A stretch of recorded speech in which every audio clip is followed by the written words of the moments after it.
ఆణిముత్యాలలో ఆణిముత్యం వినయం.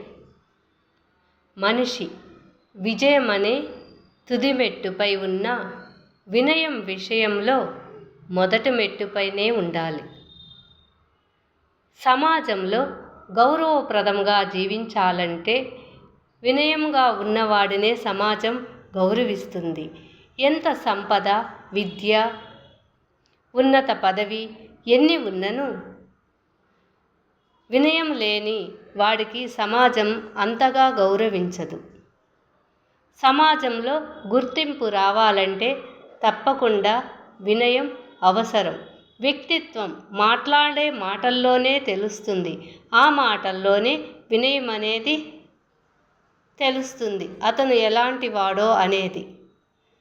కాబట్టి మనిషి వినయమనే తొలిమెట్టుపైనే ఉండాలి. వినయం విషయంలో ఆదరించండి అక్షరాల ఆణిముత్యాలను. షేర్ చేయండి, లైక్ చేయండి, సబ్స్క్రైబ్ చేయండి. చాలామంది ఎంతో ఉన్నత స్థితిలో ఉంటారు, ఎక్కువ సంపదని కలిగి ఉంటారు. కానీ వారిలో అహంకారం ఉంటుంది. అహంకారంతో ఉండేవారిని సమాజంలో అంత గుర్తింపు అనేది ఉండదు.